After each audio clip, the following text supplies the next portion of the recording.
la DLT de l'éthos comme mode d'articulation de la vérité sur la vie.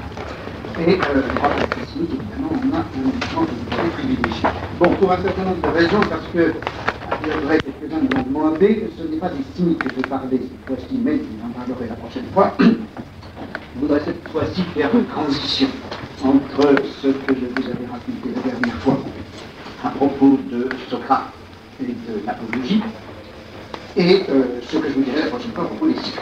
C'est-à-dire que je vous parlerai de ce dialogue et de Laquers. Bon, mais avant ça, deux petites remarques à propos d'une part, de ce que je vous avais dit la dernière fois sur le dernier livre de Dumézil, et deuxièmement sur la notion d'épimélégia et sur la racine de ce terme. Les deux choses d'ailleurs sont directement traitées puisque c'est le Dumézil qui fait question. Bon, alors j'avais cette question moi, dans ma tête qui est quelle est la racine de cette série de termes dont je vous ai parlé plusieurs fois, que vous trouvez, vous avez le verbe mélo, que vous rencontrez surtout sous la forme impersonnelle, méleimoid, je me préoccupe d'eux, je me soucie, ça me soucie, c'est personnel. Et puis vous avez toute une série d'autres mots dont vous avez parlé, le substantif épiméléia, le verbe épimélei, épiméleistai, et puis des mots comme amélès, négligent, amélos, de façon négligente, le substantif aussi épimélétès, celui qui se soucie de, qui veille à, et qui a souvent un sens assez précis dans les institutions grecques. C'est une charge quasi officielle, c'est celle d'être le surveillant de quelque chose. Enfin, ça peut se rapporter en tout cas à une charge très précise. Bon, alors d'où vient cette série de mots? La racine même est évidente, mais à quoi se réfère la racine même? Je suis tout à fait incompétent dans cet ordre de choses, c'est donc à M. Dumézil que je m'étais référé. Je lui avais demandé qu'est-ce que c'était que cette racine probablement indo-européenne même.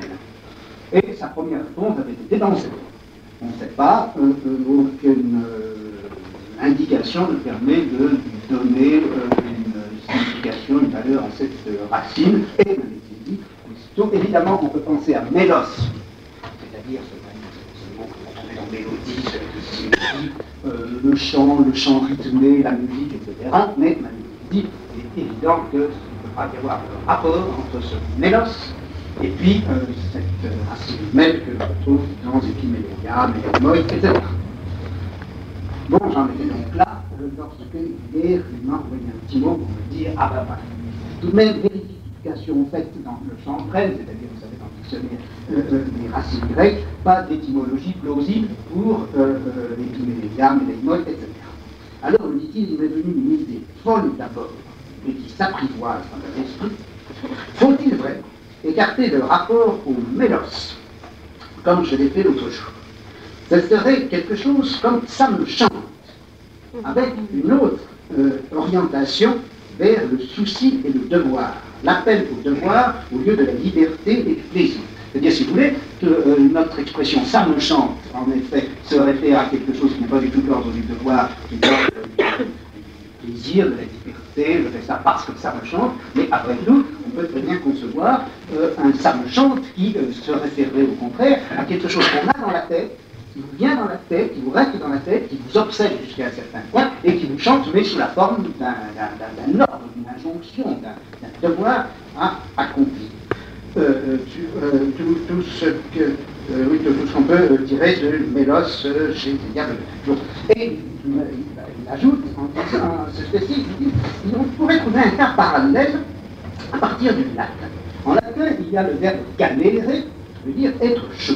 Or, dit-il, c'est bien ce verbe que l'on va retrouver dans l'ancien français chaloir, chaloir dont le Hatzfeld et Tarmstetter dit que c'est un terme vieilli qui signifie avoir de l'intérêt pour quelque chose, et ne s'emploie qu'impersonnellement dans une phrase négative ou interrogative. Par exemple, on le trouve dans « il me m'en chaud », je ne m'en soucie pas. Et donc, dit-il, tout comme le être chaud a finalement pris cette valeur de se soucier d'eux, bien tout chanter, avoir une musique dans la tête devient de la même façon avoir évolué jusqu'à donner la valeur de souci. Et donc, après avoir reçu cette lettre, j'en ai parlé à Paul Venn, que je viens hier soir, et qui m'a dit, mais bien sûr, on peut très bien concevoir ça, on pourrait même peut-être suggérer, sans que ce soit tout à fait, sans que ce soit incompatible, en tout cas comme possibilité à partir de la même idée, faire valoir que le mélos, c'est le chant, et c'est un chant d'appel. C'est le chant, par exemple, du berger, qui appelle son troupeau, ou qui appelle d'autres bergers, enfin c'est le chant signal. Et par conséquent, le mélaïmol voudrait dire quelque chose, comme, non pas exactement ça me chante dans la tête, mais ça me chante dans la mesure où ça m'appelle, où ça me convoque. Nous dirions dans notre affreux vocabulaire contemporain, ça m'interpelle. Quelque part, ça m'interpelle. Et ça, c'est à peu près ça qu'on aurait dans le mélaïmol. Bon, enfin, je dis ça à titre d'indication, si vous vous intéressez à ce problème de l'équilibre immédiat, il y aurait comme un secret musical et un secret de l'appel musical dans cette notion du souci. Bon, deuxième chose, là aussi en référence à ce que je vous disais la dernière fois, notation de vacances, c'est à propos de ce livre de Dumézil dont je vous avais parlé, et je vous avais dit imprudemment l'autre jour, il y a des jours, que ce qui est intéressant, enfin parmi toutes les choses intéressantes qu'il y a dans ce livre, chose centrale, c'est bien entendu la coexistence de ces deux commentaires que fait Dumézil. D'un côté le commentaire sur Nostradamus et d'autre part le commentaire sur Platon.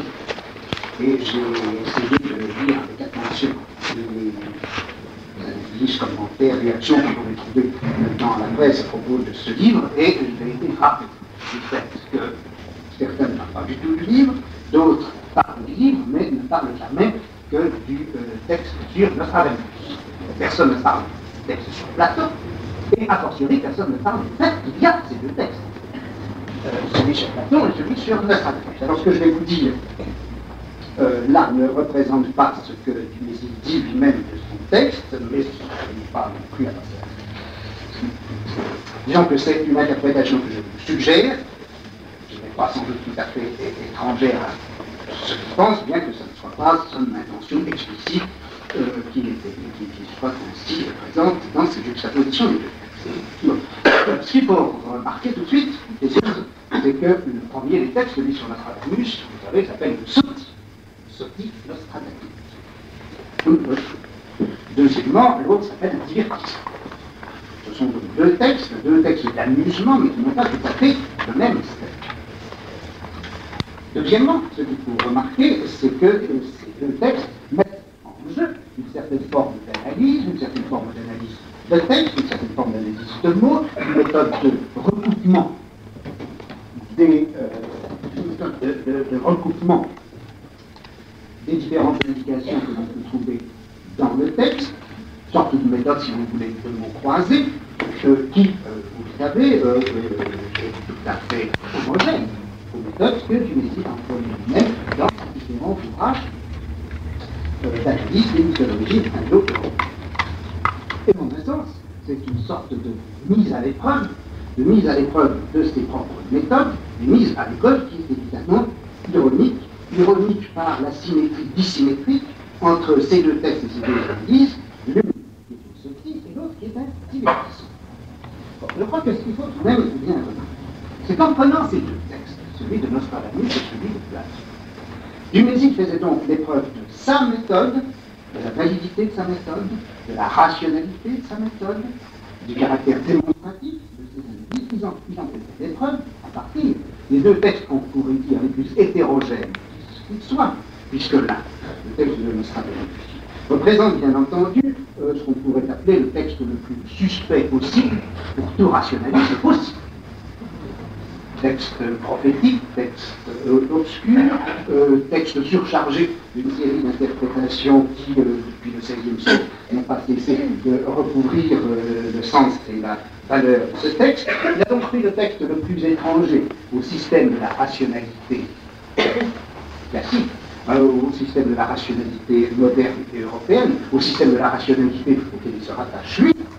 Il prend ce texte, il l'analyse avec des méthodes qui sont ses méthodes à lui, et qui sont des méthodes de sa rationalité. Il obtient un certain nombre de résultats, et puis voilà, il va prendre un autre texte, textes de Platon. Parmi les textes de Platon, le Phédon. Parmi et dans le Phédon, le passage qui est à la fois terminal mais bien entendu central, c'est la mort de Socrate. Et en un sens, on peut dire que la mort de Socrate, la signification de la mort de Socrate, la valeur de la mort de Socrate est au cœur même de la rationalité occidentale. Après tout, c'est bien la mort de Socrate et la signification de cette mort de Socrate qui est fondatrice de la discours philosophique, de la pratique philosophique, de la rationalité philosophique. Il prend ce texte et il montre quoi. Eh bien, il montre que, à propos de ce texte, et à propos de l'événement majeur qui a fondé la rationalité occidentale, Socrate et sa mort, eh bien, jamais, aucun commentateur, depuis le siècle, depuis 2000 ans, n'était arrivé, plus de 2000 ans, n'était arrivé à rendre compte de ce texte, de ce qui s'y disait, et de ce qui était très exactement la dernière parole de Socrate. Ce discours de Socrate, qui a fondé notre rationalité, se terminait par une certaine phrase, que personne jusque-là n'a pu expliquer. Il reprend sa méthode, cette méthode qu'il a utilisée toute sa vie dans son analyse de mythologie indo-européenne, qu'il a appliquée à Nostradamus, exemple même de tout ce que peut produire l'irrationalisme dans le discours occidental, et il reprend pour que le seul problème d'un discours, d'un texte, d'un événement qui montre que tous les commentateurs, tous les historiens de philosophie, les philosophes, se sont trouvés absolument incapables de résoudre cette petite énigme qui était le sacrifice du corps. Socrate mourant sur le monde, le sacrifice du corps. Alors, si on juxtapose deux analyses, je crois qu'on voit comment Jules a pris en quelque sorte la plus grande distance possible, a donc marqué la plus grande surface possible quant à l'exercice d'une certaine méthode, qui est la méthode d'analyse structurale et philologique, à la fois philologique et structurale, qu'il va utiliser. Et il en montre, si vous voulez, c'est ça qui a d'intéressant, comment dire, presque dégoûtant dans ce texte, c'est qu'il utilise cette méthode, la sienne, il l'utilise donc sur deux registres. Le registre ironique, celui qui est l'analyse de Nostradamus, il les fait fonctionner parfaitement, il en montre jusqu'où on peut aller et quelle est la limite à laquelle on peut parvenir avec une pareille méthode. Il dit même à la fin de ce texte que Nostradamus a vu lui aussi, comme lui du Mésil, la trifonctionnalité indo-européenne, et par conséquent il réinscrit sa propre méthode, cette espèce de creuset de l'irrationalisme qui est le texte de Nostradamus, et puis, reprenant la même méthode et la retournant, il l'applique à ce qui est le creuset même de la rationalité occidentale, la mort de Socrate, et il en fait une analyse totalement profonde qui vient combler une lacune que jamais l'analyse historique, que jamais la réflexion philosophique n'était arrivée à résoudre à propos de Socrate et la mort de Socrate et de ce monde rationaliste. Bon, alors je crois que c'est dans ce jeu entre ces deux textes que se trouve l'intérêt, un des intérêts du livre. Bon, voilà deux petites remarques que je voulais faire en appendice au cours de la dernière fois. Bon, et maintenant, si vous voulez, passons au texte que j'ai voulu analyser, c'est-à-dire le maquette. La dernière fois, vous vous souvenez, à propos de l'apologie, et puis en poursuivant à propos du Triton et du Phédon, j'avais essayé de vous montrer comment Socrate inaugurait un certain mode de véridiction qui se distinguait, s'opposait même de façon explicite à d'autres modes de véridiction, celui de la prophétie, celui de la sagesse et celui de l'enseignement, celui de la techné et de sa transmission. Bon. De cette véridiction socratique, dont les principes, les règles, les caractères distinctifs apparaissent, je crois, nettement dans l'apologie, de cette une parésia socratique, eh bien, je voudrais vous donner un exemple, l'exemple de son exercice dans ce dialogue qui s'appelle le lac. Bien sûr, on trouverait dans bien d'autres dialogues de Platon, en particulier dans tous les dialogues socratiques, des exemples de cette parésia, des exemples de la mise en œuvre du jeu de cette véridiction propre à Socrate et si différente et de la véridiction prophétique et de la véridiction de sagesse et de la véridiction d'enseignement.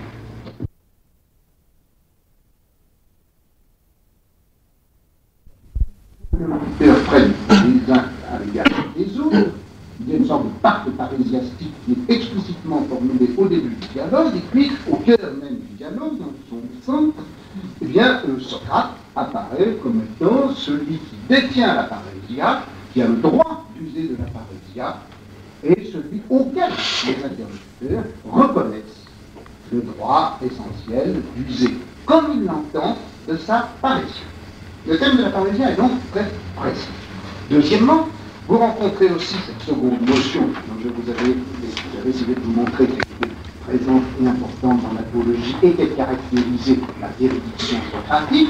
Véridiction socratique est donc caractérisée par la parésia, et elle est caractérisée aussi par une certaine procédure de vérification, une procédure d'épreuve, une procédure d'enquête et d'examen, et la notion d'exétasis, vous savez, comme manière de tester et d'examiner, est apparue centrale. Eh bien, je crois que cette notion d'exétasis, elle est présente au cœur même du dialogue du Laquès, et lorsque Socrate définit, lorsque les interlocuteurs de Socrate, avant que commence la vraie et grande discussion, caractérisent, quand les interlocuteurs acceptent le jeu que leur propose Socrate, c'est eux-mêmes, vous verrez, qui posent l'exétasis, le principe de l'examen, comme la règle fondamentale du jeu que Socrate va jouer et qu'eux-mêmes acceptent de jouer avec Socrate.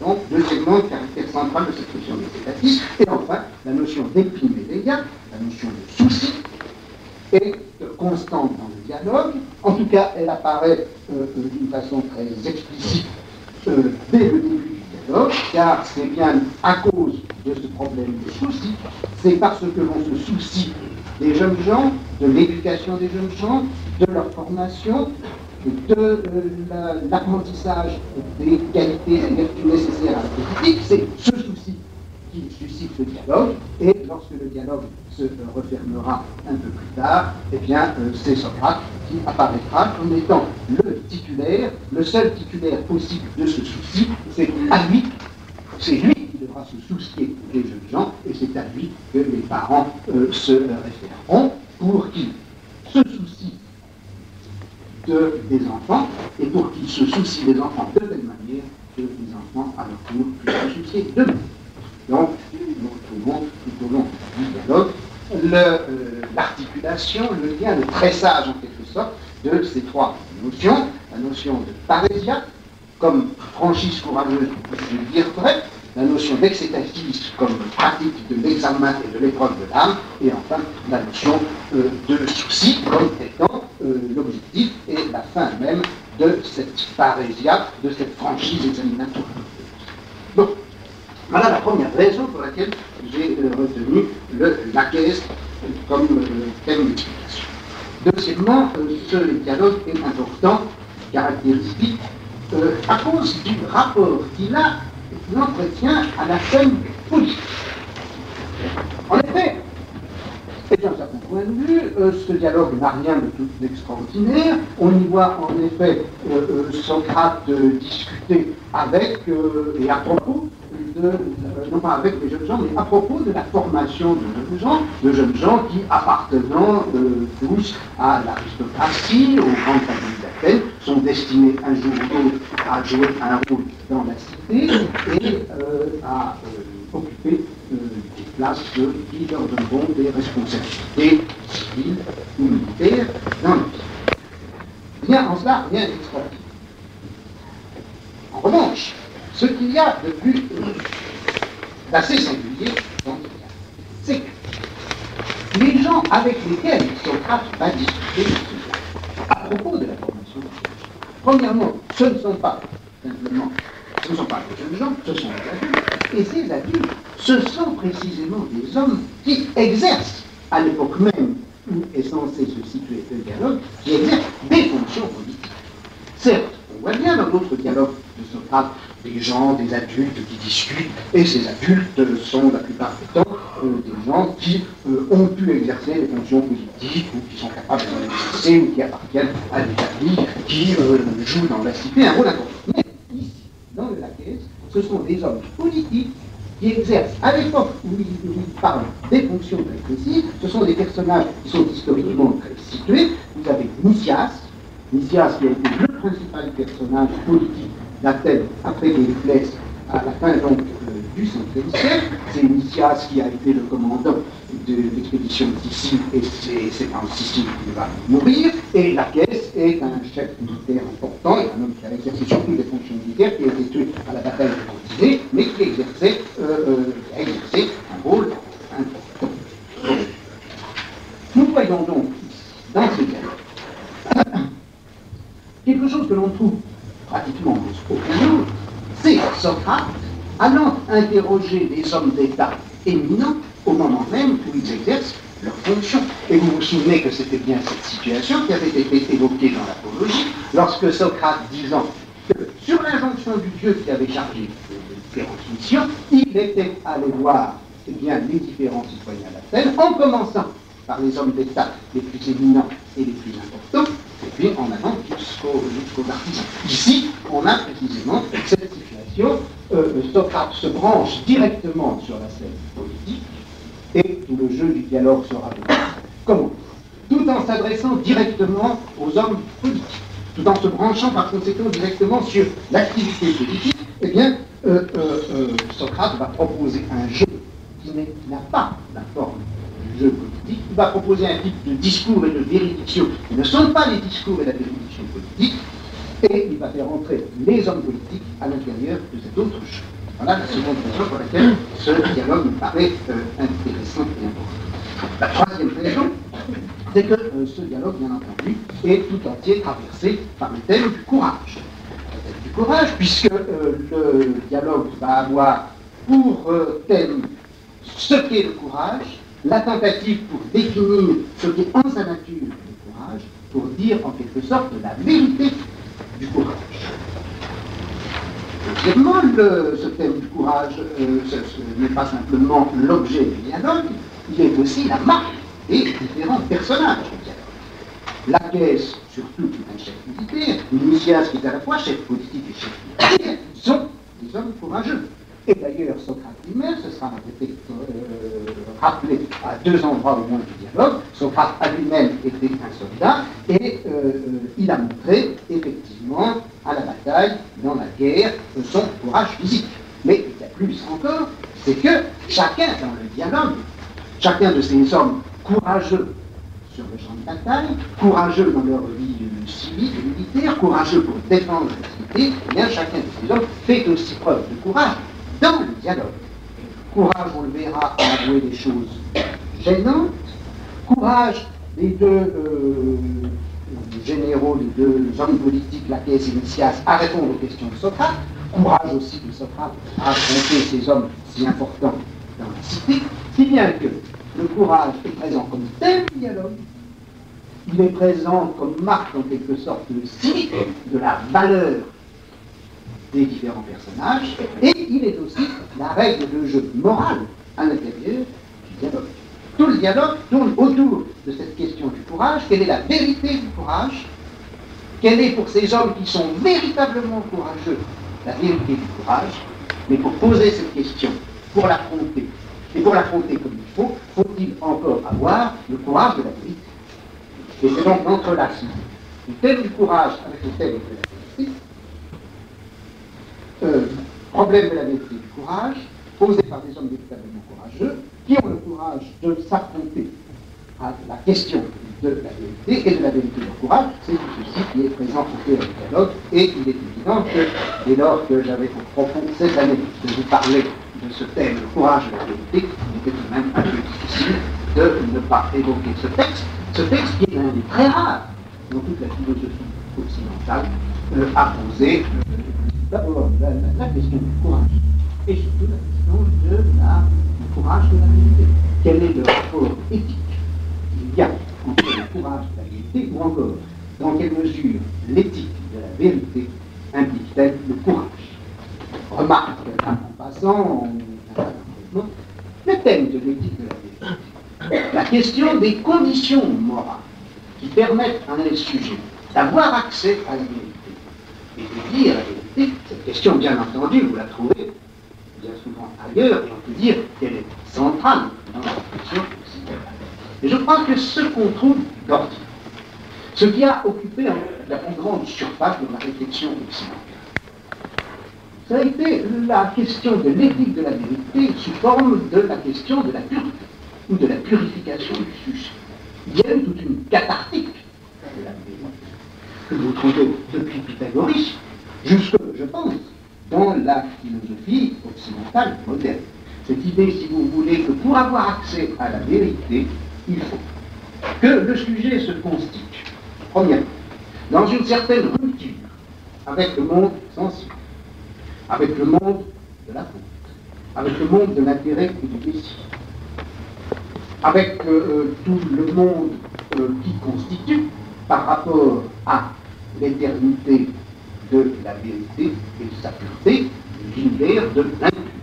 Le passage du pur à l'impur, le passage de l'obscur au transparent, le passage du transitoire et du fugitif à l'éternel, c'est cela qui constitue, qui marque en tout cas, la trajectoire morale par laquelle le sujet peut se constituer comme sujet capable de vivre, capable de voir la vérité, capable de dire.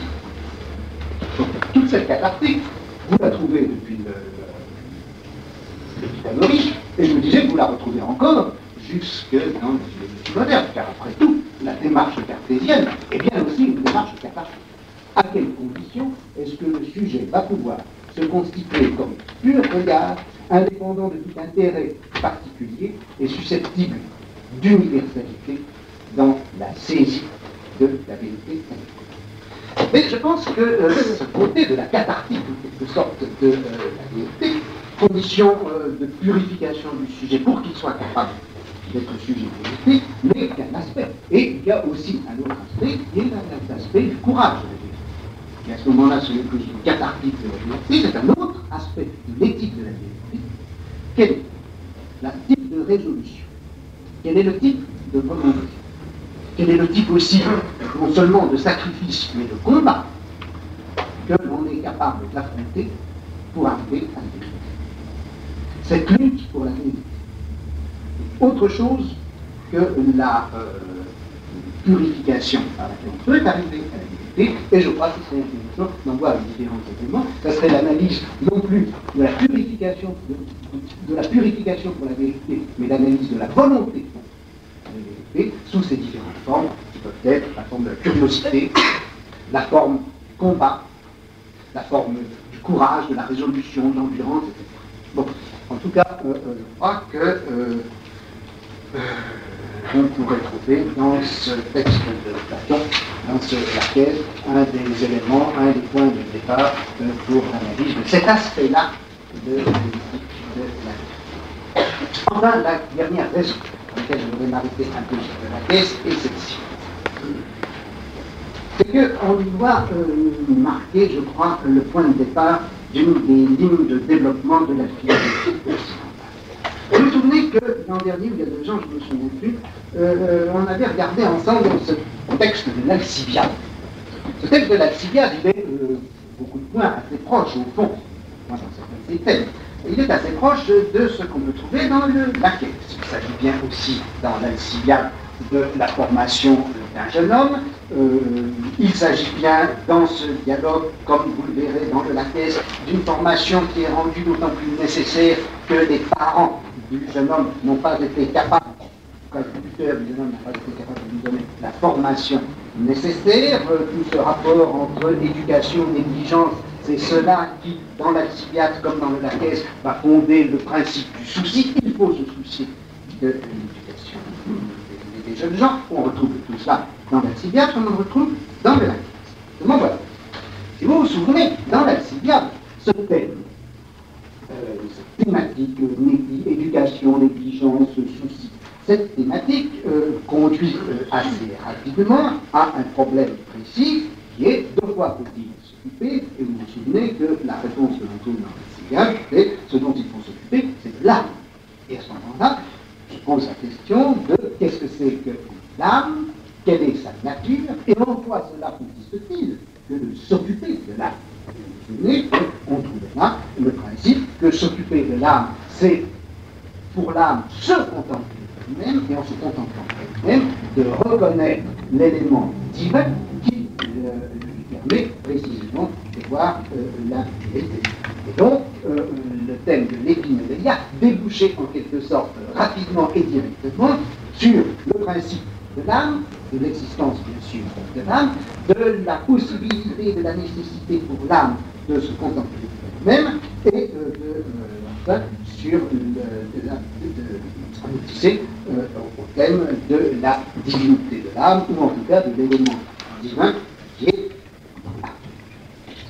Et en ce sens, l'Alcibiade, vous savez, c'est déjà posé le problème historique du dialogue, joint d'une façon très rapide à la fois les thèmes des dialogues de jeunesse de Platon, le thème de la formation, etc., et puis le thème du dernier Platon, à la limite même le thème du néoplatonisme.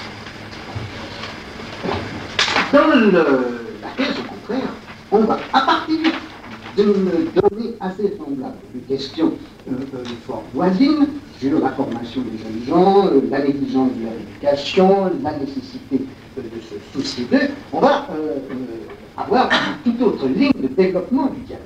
Et, en un sens, le dialogue ne va jamais aboutir à ce point auquel conduisait si rapidement l'Alcibiade, c'est-à-dire que jamais dans le Laquais, on ne va se demander de quoi au juste on va s'occuper. Le thème est, il faut s'occuper des jeunes gens, il faut apprendre aux jeunes gens à s'occuper d'eux-mêmes, mais qu'est-ce que c'est qu'eux-mêmes, de quoi précisément s'occuper, ce n'est pas dit. Ou plutôt, ce n'est pas dit, pourtant c'est dit, mais ce n'est pas dit justement dans la forme de la désignation de l'âme comme étant la réalité immortelle à laquelle il faut porter attention et par laquelle et qui doit constituer l'objectif final et premier du souci de soi.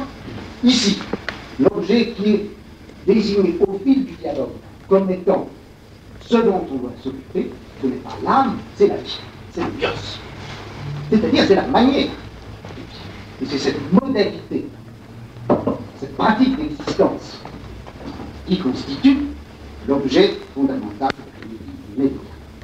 Je crois que quand on compare le Laquais et l'Alcibiade, on a là le point de départ de deux grandes lignes d'évolution de la réflexion et de la pratique philosophique.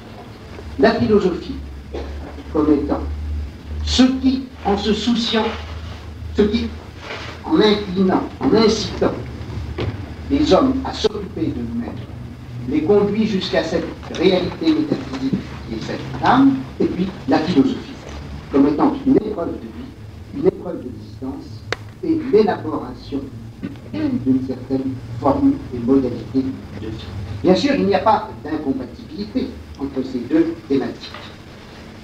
La vie comme la philosophie comme épreuve de vie et la philosophie comme connaissance de l'âme. Mais je crois cependant que, bien qu'il n'y ait aucune incompatibilité, bien que chez Platon en particulier les deux choses soient profondément liées, il y a là le point de départ de deux aspects, de deux profils en quelque sorte de l'activité philosophique, de la pratique philosophique en Occident. D'un côté, une philosophie qui a à se placer sous le signe de la connaissance de l'âme, et qui fait de cette connaissance de l'âme une ontologie de soi, et puis l'autre qui est placée sous le signe de la philosophie comme épreuve de vie, de la vie du bios, qui est matière éthique et objet d'un art de soi-même. Ces deux grands profils de la philosophie platonicienne, de la philosophie grecque, de la philosophie occidentale, ces deux profils sont, je crois, assez facilement déchiffrables quand on compare l'un à l'autre le dialogue du Laquais et le dialogue de la civilisation. Là encore, une brève remarque, enfin le dialogue. Je vous avais, je crois, parlé déjà l'an dernier de ce livre de Patočka, qui vient d'être traduit en français. Vous savez, Patočka, c'est un philosophe tchèque qui est mort il y a 5 ans, et dont on a publié en français un séminaire sous le titre Platon et l'Europe. Alors c'est un texte très intéressant car c'est, je crois, en tout cas parmi les livres d'histoire et de philosophie moderne, les livres modernes d'histoire et de philosophie, le seul qui fait à la notion d'épiméléia chez Platon, du souci, une place très importante. Et il voit dans cette notion du souci l'enracinement de la métaphysique occidentale et par conséquent du destin de la rationalité européenne. Sont généralement sérieux. Alors c'est un livre très intéressant, je vous le recommande, mais je crois que, en tout cas, le point sur lequel je me séparerai de lui, tout en reconnaissant combien est intéressant son analyse de l'épiméléia et du souci, c'est que il envisage essentiellement l'épiméléia comme le souci non pas de soi, mais de l'âme. C'est-à-dire qu'il n'envisage, me semble-t-il, cette thématique que sous la forme de la, dans la direction et sous le profil de la connaissance de l'âme, et de l'ontologie de l'âme. Tout ce qui est au contraire. La notion et le thème du souci de soi, comme mise en épreuve, mise en question, examen, vérification de la vie, bios, disparaît dans son analyse, et c'est précisément ce côté-là que je voudrais faire apparaître en partant donc du Laquès, comme étant un texte dans lequel on voit très clairement apparaître le dios comme l'objet du souci, beaucoup plus que l'âme, et qui est ce thème du bios comme l'objet du souci me paraît être le point de départ de toute une pratique philosophique et de toute une activité philosophique dont le cynisme, bien entendu, est l'exemple premier. Donc, le Laquès, si vous voulez, maintenant, comme le point de départ de cette question du souci de soi comme épreuve de la vie et non pas comme connaissance de l'âme. Alors, dans ce dialogue du Laquès, je prendrai 3 moments, 3 textes particuliers, qui permettent justement de repérer le rapport qu'il peut y avoir entre la franchise, la parésia, le franc-parler, l'examen et le souci. Le premier passage, c'est tout à fait au début, c'est la mise en place du dialogue, c'est ce qu'on pourrait appeler le pacte de franchise. Le second passage que j'essaierai d'expliquer se trouve vers la fin du premier tiers du texte, c'est la définition et l'examen et l'acceptation de l'examen socratique, et enfin le troisième moment, c'est tout à fait à la fin du texte, au moment de la conclusion, lorsque l'on va jouer l'un par rapport à l'autre le problème de la nécessité du maître, de la quête du maître, et l'impératif du souci de soi. Donc, premièrement, début du texte, première ligne, une page, le pacte de franchise. Au tout début de ce dialogue, et avant même que Socrate soit invité à y prendre part, on voit 4 personnages. 4 personnages, les 2 premiers, l'un s'appelle Lysimaque et l'autre Mélésias. Mélésias parle Athènes, dit quelques techniques. Ces 2 premiers personnages, Lysimaque et Mélésias, sont en quelque sorte les embrayeurs du dialogue. Ce sont eux qui provoquent le dialogue, le suscitent. Ce sont eux qui l'organisent, car ils ont précisément une question à poser et ils voudraient obtenir une réponse. C'est pour obtenir réponse à cette question qu'ils essaient d'organiser un dialogue. Et ce sont eux qui, de temps en temps, au cours du dialogue, vont le relancer le débat. Ce sont eux, finalement, qui, le débat une fois terminé, et en dépit du fait qu'apparemment, au moins, ils n'aboutissent pas, ce sont eux qui vont prendre la résolution qui s'impose. Disons, si vous voulez, que ces 2 personnages, Lysimaque et Mélésias, sont les commanditaires du dialogue, et ceux qui vont être partenaires du dialogue sont 2 autres personnages, l'un qui s'appelle Lysias et l'autre qui s'appelle Laquès. Lysias, qui est donc ce responsable politique si important dans la vie athénienne de la fin du 5e siècle, et puis Laquès, centrale de Caen. Ce sont à eux qu'on demande leur opinion, ce sont eux qui sont chargés par Lysimaque et Mélesias de discuter entre eux d'une certaine question qui est si importante. Dans cette présentation des 4 premiers personnages, on voit tout de suite d'une façon très claire comment se nouent l'une à l'autre la notion de parésia, de franc-parler et la notion de souci. Je vous lis tout à fait le début.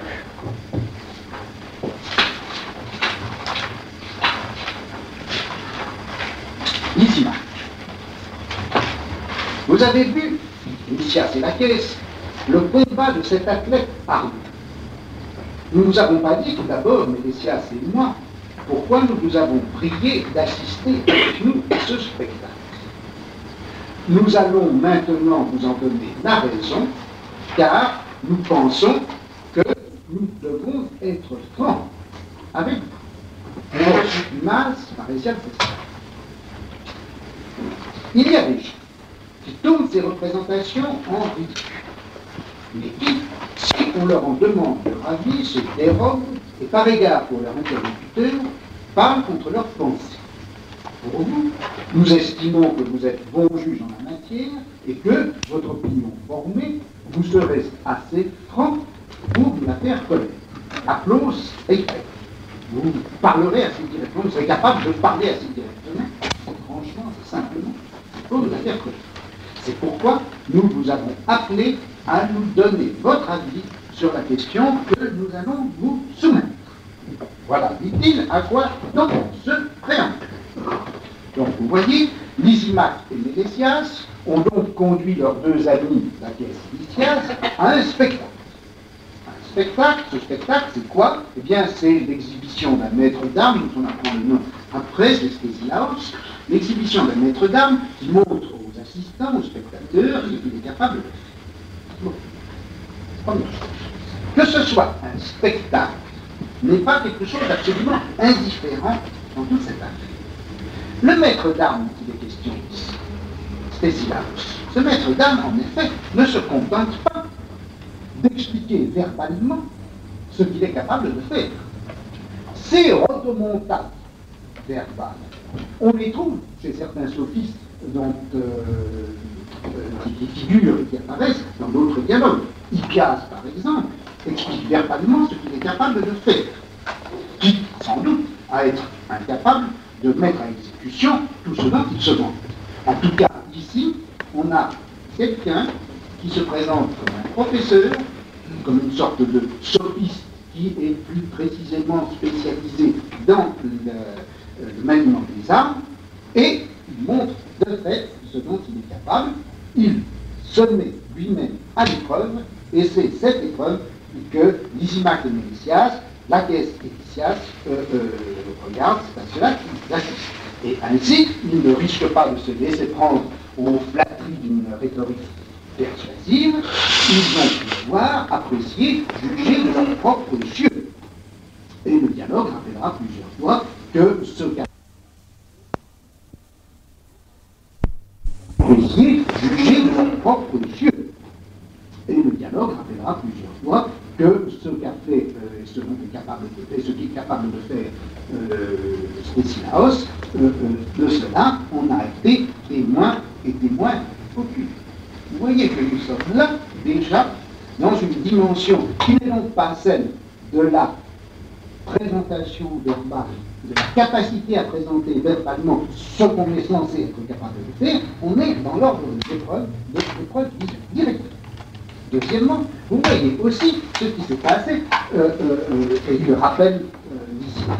Non seulement ils ont été voir ce spectacle, voir de leurs yeux, pour en faire l'épreuve, ce spectacle dans lequel le maître d'armes se mettait lui-même à l'épreuve, mais Lysimaque et Mélesias ont pris soin de ne pas dire à Laquès et à Lysias pourquoi on descend, de telle manière que l'épreuve, en quelque sorte, soit pure et nette.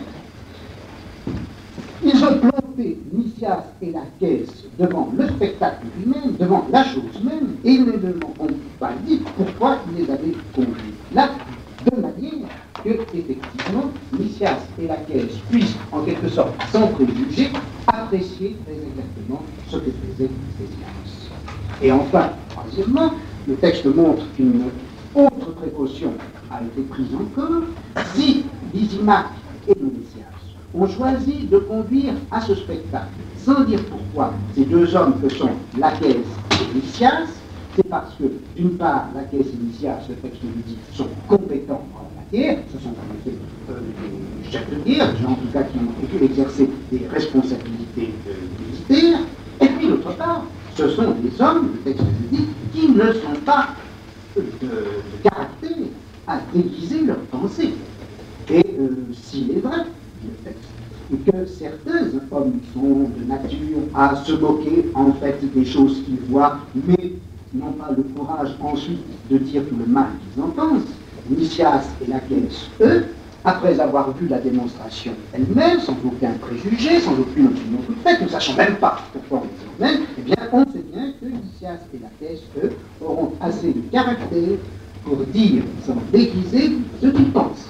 Donc vous voyez toute la série des précautions qui sont prises pour que soient aménagées, en quelque sorte, les conditions, la plage du dire vrai.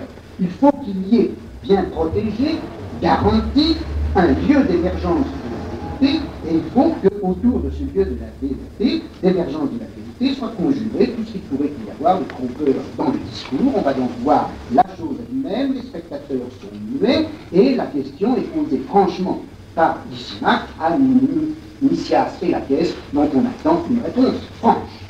Bon. Donc, la parésia est bien le signe sur lequel va se dérouler tout le dialogue grâce à toutes ces précautions.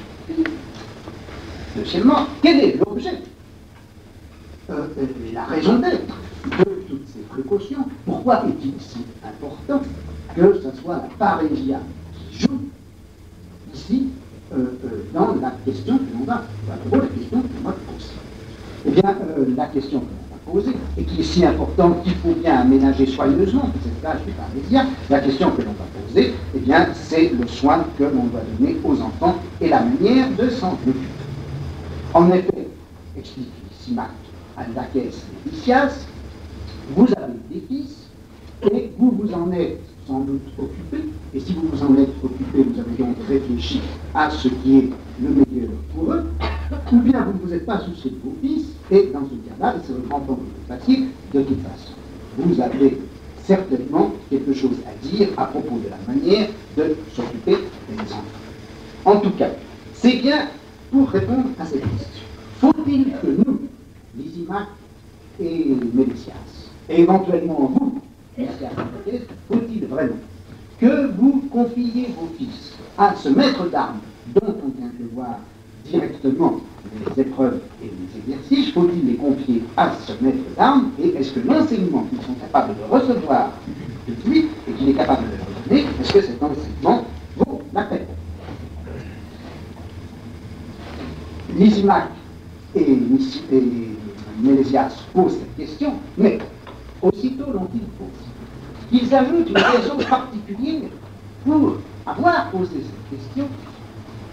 Ils donnent la raison pour laquelle, d'une part, ils se préoccupent eux-mêmes si fort de l'éducation de leurs enfants, et pourquoi, en s'en préoccupant, ils se tournent vers Lysias et Lacèze comme étant sans doute plus compétents que eux. Et pourquoi? Eh bien, dit Lysimaque, en son propre nom et au nom de Lysias.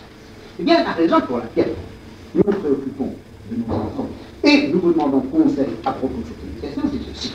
C'est que quand nous regardons notre propre vie, nous, Mélesias et Lysimaque, eh bien, nous nous apercevons que nous n'avons rien fait de bien éclatant dans notre vie. Certes, nous appartenons à de grandes familles. Certes, nos ancêtres avaient un grand renom. Certes, nos pères ont eu une très haute destinée dans la vie, mais nous, il faut bien reconnaître qu'on a mené une vie finalement obscure et assez médiocre, sans aucune de ces actions d'éclat qui précisément pourraient nous autoriser à donner à nos propres enfants des conseils sur leur manière de se conduire. Nous ne sommes pas, en tout cas, ce type d'exemple que des fils peuvent avoir et doivent avoir sous les yeux pour former leur propre caractère et conduire leur propre compétence.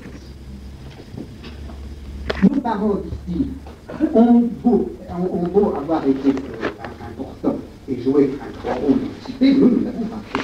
Mais aussitôt ils imaginent, mais en réalité, si effectivement nous avons donné une vie si obscure, n'est-ce pas précisément parce que nos parents, nos pères, se sont occupés des affaires des autres.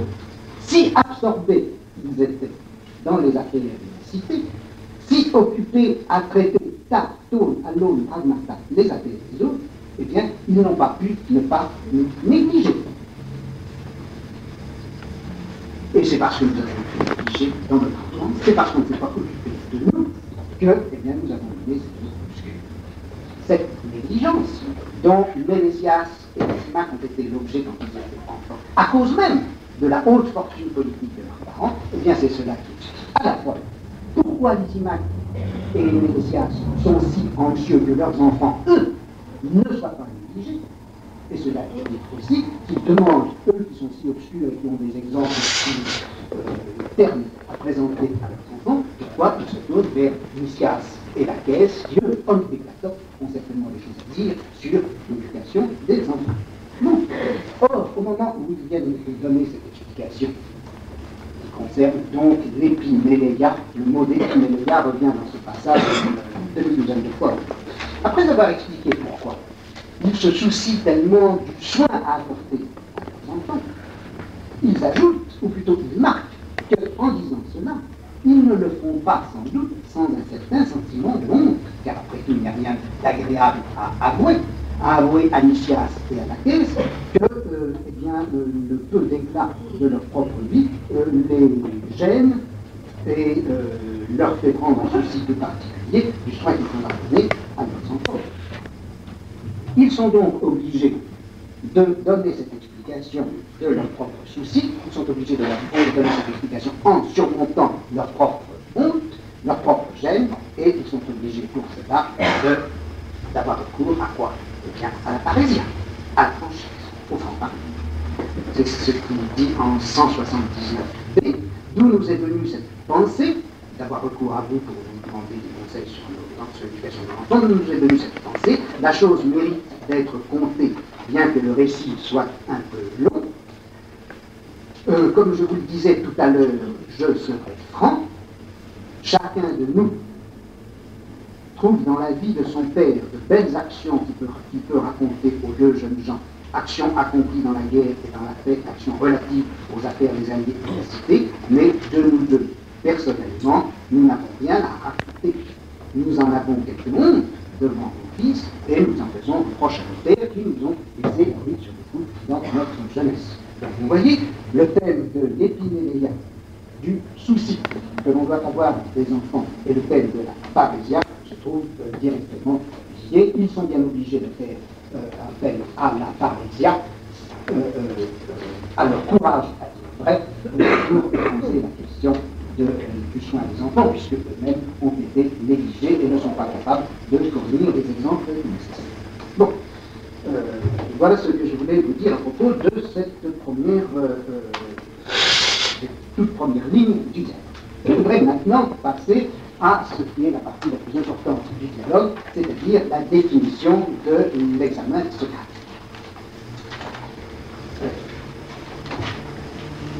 Après cette invitation qui a été faite par Ménésias et Lysimaque à Lysias et Laquèse, eh bien, on voit en effet Lysias et Laquèse répondre favorablement à la demande qui leur a été faite, et ils vont donner leur avis sur le spectacle auquel ils ont assisté, celui de Stesilaos donnant des exercices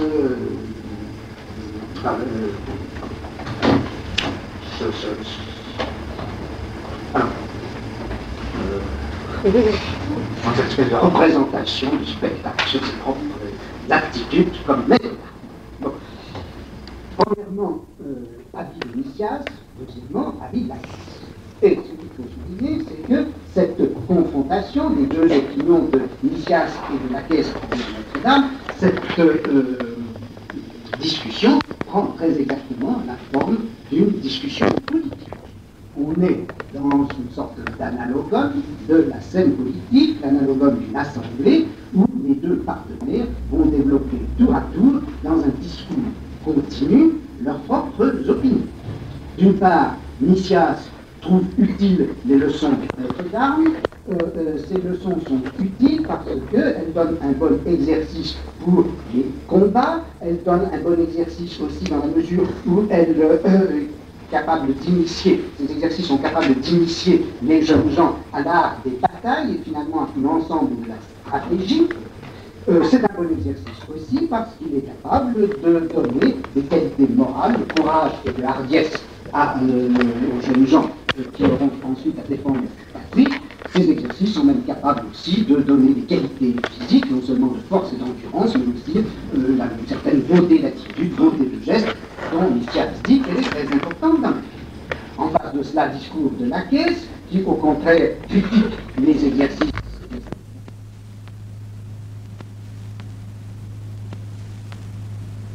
leur qualité, ils ne montrent leurs aptitudes, ces maîtres d'armes, que dans les cités où justement il y a guère de soldats réellement bien entraînés. Et puis deuxième raison, dit Lacaise, et là ça va être important par opposition justement à Socrate, qu'on va voir tout à l'heure, c'est qu'il a vu, Lacaise, en tant que général, il a vu comment se comportait ce maître d'armes dans une bataille, et il se montrait, ce maître d'armes, à la fois pas très courageux et surtout très maladroit, au point même que les combattants avec lesquels il était se tordaient de rire en voyant comment il était incapable de mettre en pratique ses propres leçons. Bon. Discours de Nicias, discours de Lacaise, qui continuent l'un et l'autre et qui s'opposent l'un et l'autre exactement comme dans une passe d'armes politique ou dans un affrontement judiciaire. C'est là, après ces deux discours, et l'impasse dans laquelle se trouve donc le dialogue à cause de la confrontation entre ces deux discours, que l'on fait appel à Socrate, qui était déjà là, mais qui était resté. L'intervention de Socrate, comme toujours dans tout dialogue, se dit, l'intervention de Socrate va marquer non seulement la reprise du thème sous une autre forme, mais en fait toute une autre procédure dans la discussion. Quelles sont les transformations que l'intervention de Socrate va opérer ici? Je crois qu'il y en a trois. La transformation la plus simple, celle qui est opérée d'abord, dans la moindre difficulté, c'est en quelque sorte le passage du modèle politique de la discussion à un modèle que l'on pourrait dire technique. Modèle politique de la discussion, on l'a vu, ce sont deux personnages qui s'avancent l'un après l'autre comme ils se seraient avancés à la tribune et qui tour à tour soutiennent leur thèse. L'un pour, l'autre contre. Que ça soit bien ce modèle politique qui est présent au judiciaire, ce modèle politico-judiciaire qui soit présent, qui était présent jusque-là, c'est d'ailleurs très nettement marqué par Lysimaque au moment où on arrive et on constate l'impasse. Lysimaque, en effet, après avoir entendu Nicias et après avoir entendu Lacaise, dit, eh bien, il est très évident qu'il y a une divergence, des accords dans notre boulet, dans notre conseil, référence aux institutions de la ville. Nicias et Lacaise, dit-il, ont déposé des opinions contraires, et dit-il, il faut donc demander à Socrate, qui est là, qui jusqu'à présent s'étue, et qui est le tiers personnage, eh bien, on va lui demander avec qui il va voter sur ces postes. Ces postes, c'est le caillou, le bulletin de vote. Le caillou qui sert de bulletin de vote. Donc, avec qui vote, demande Lysimaque à Socrate, et vous voyez donc que tout ceci se réfère à ce modèle politique. Or, c'est ce modèle que, précisément, Socrate, en réponse à la demande de Lysimaque avec qui votes-tu, c'est ce modèle que Socrate va récuser aussitôt. Il va récuser en faisant valoir ceci. Est-ce que c'est vraiment la loi de la majorité, du plus grand nombre, qui peut s'appliquer ici? De quoi s'agit-il, dit Socrate, en effet? Il s'agit d'une question, et il emploie le mot, technique. C'est une question technique, et par conséquent, dans une question technique, eh bien, ce qui doit l'emporter, ce n'est pas le plus grand nombre, c'est la compétence. Technique de quoi? Eh bien, il le dit très précisément, et le mot est absolument à retenir. Ce que nous cherchons, dit-il, c'est un technikos eri suces thérapeute. c'est un technicien au sujet de l'art, non pas thérapie, mais soin de l'art. Or, comment peut-on savoir si quelqu'un est compétent, en général dans l'ordre de la technique, et précisément dans l'ordre de cette technique? Il est évident que ce n'est pas à titre de simple suffragant, à titre de quelqu'un qui est capable de déposer un bulletin de vote pour ou contre une opinion, pour qu'il soit utile, efficace, de s'adresser à quelqu'un quand il s'agit non pas de la scène politique et des thèmes de la scène politique, mais du problème de la technique, il faut qu'il y ait deux critères. On reconnaîtra que quelqu'un est compétent dans l'ordre de la technique, premièrement. Si l'on sait quels sont ses maîtres, et si ces maîtres étaient de bons maîtres, et s'ils étaient capables, ces maîtres, de former de bons élèves.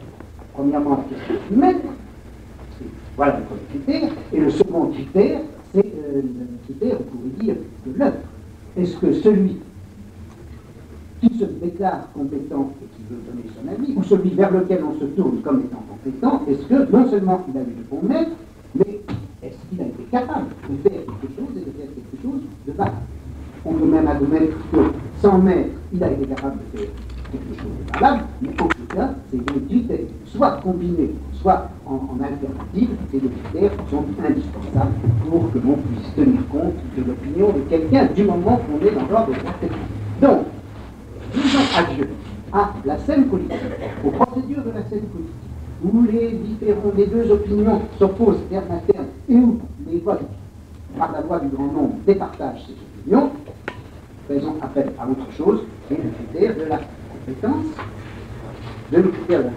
attaqué sur les deux marques que sont la qualité du maître d'une part et la qualité de l'œuvre de l'autre. Ceci apparaît en 186 A, lorsque Socrate dit, de même la caisse initiale, puisque Lysimaque et Ménésias nous demandent conseil au sujet de leurs fils, pour les aider à rendre leurs âmes aussi parfaites que possible, si nous déclarons que nous avons appris cet art, nous devons leur faire connaître quels maîtres nous avons eus et prouver que ces maîtres, hommes de mérite eux-mêmes, avaient soigné habilement de jeunes gens avant de nous transmettre leur enseignement. Si quelqu'un de nous déclare n'avoir pas eu de maître, possibilité parfaitement légitime, mais du moins peut nous montrer ses œuvres, il faut nous dire que les individus athéniens ou étrangers, esclaves libres, sont devenus, grâce à lui, des hommes d'un mérite reconnu. Si nous ne pouvons rien faire de tout cela, prions nos amis de s'adresser à d'autres et ne nous exposons pas, en corrompant leurs fils, à la plus grave responsabilité envers leurs parents. Vous voyez que nous sommes passés de la juridiction de type politique, la scène, une assemblée, un conseil, une boulette, des opinions qui s'affrontent, un vote, nous sommes passés à autre chose, c'est autre scène, c'est la juridiction technique dont je vous parlais la dernière fois, et dont vous voyez qu'elle est bien définie ici, comme nous l'avions vu la dernière fois. La juridiction technique s'appuie essentiellement sur la traditionnalité d'un savoir qui va du maître au disciple et se manifeste seul. La juridiction de la technique, la juridiction de l'enseignement, c'est celle qui peut s'autoriser de ce rapport de la maîtrise et de ce rapport, ce double rapport à la maîtrise. Mais, c'est là qu'on va voir apparaître une seconde transformation, Socrate se dérobe, et alors qu'il y a de mettre en place, par opposition à la scène politique, la scène technique, au moment où on pense que on va maintenant aborder ce problème, puisqu'il s'agit de la technique de l'âme, quels ont été les maîtres de Socrate et quels ont été ses œuvres, Socrate se trompe, et il dit, mais moi, personnellement, je n'ai jamais eu de maître, et je n'ai pas eu de maître parce que je n'ai jamais eu les moyens de me payer un maître. Faisons une chronique sur laquelle on tout à l'heure, je n'ai pas été assez riche, et quant à enseigner les autres, eh bien, quant à enseigner les autres, je n'en suis pas capable, et par conséquent, ce n'est pas à moi, et vers moi, qu'il faut se retourner si vous cherchez effectivement un homme compétent qui pourra vous dire comment élever vos enfants. Et je propose aussitôt de retourner la question, et la question de la compétence vers Nicias et Archens. En effet, eux, ce sont des gens qui ont été assez riches pour pouvoir se procurer des maîtres, et de toute façon, garçons, ils ont assez vécu, ils ont eu assez d'expérience pour pouvoir apprendre eux-mêmes ce qu'ils pourraient enseigner aux jeunes gens. Si bien que nous voilà maintenant sur une toute autre scène que celle qu'on avait connue tout à l'heure, non plus la scène politique, mais la scène technique, avec les mêmes personnages qui réapparaissent grâce à ce jeu de Socrate qui a déplacé la scène, mais s'est dérobé comme interlocuteur de cette scène. On retrouve Nicias et Laquèse, on se tourne vers eux, et c'est à eux que l'on demande de parler. Seulement Socrate a tout de même placé un grain de sable dans cette scène nouvelle qui vient d'instaurer, cette technique où on retrouve Nicias et Laquèse, où il les remet en quelque sorte en scène. Il a introduit un grain de sable, ce grain de sable c'est celui-ci. Il dit, puisque il s'agit maintenant de compétences, puisque Nicias et Laquèse vont parler en tant que compétents, avant même que nous leur demandions leur avis, faut-il encore qu'ils montrent et qu'ils attestent leurs compétences. Quel est leur titre à parler de la question qu'on leur pose? Il va donc falloir que nous les interrogions sur qui a été leur maître, comment ils ont appris cela et quelles ont été leurs œuvres en ce domaine. Par conséquent, Socrate propose non seulement un déplacement de scène de la politique à la technique, mais un déplacement, une transformation de la procédure. Laquèse et Nicias ne seront pas simplement invités à donner leur opinion parce qu'ils sont compétents. On va les prier et on va faire pression sur eux pour qu'ils acceptent un jeu dans lequel ils répondront aux questions. On va les interroger sur ce qui les rend compétents pour parler de cette question technique qui est la psychèse thérapeutique, qui est le soin de l'âme. Et c'est cette forme d'interrogation que Socrate propose, que Lysimaque, en tant que commanditaire du dialogue, accepte. Lysimaque, en effet, après cette proposition de changement de procédure du Socrate, c'est là que Lysimaque accepte et qui propose à Nicias et Laquèse. Il me semble que Nicias et Laquèse, que Socrate a raison. À vous de décider si vous est agréable d'être interrogé et de répondre. Quant à Mélesias et moi, nous serions évidemment charmés de vous entendre exposer vos idées en réponse aux questions de Socrate, car ainsi que je le disais au début, si nous vous avons prié de nous donner vos avis, c'est que nous pensions que vous aviez dû réfléchir à ce problème, d'autant plus que vous avez comme nous des fils en âge de compléter leur éducation. Par conséquent, si vous n'y faites pas d'objection, veuillez nous le dire et aborder cette recherche avec Socrate, échangeant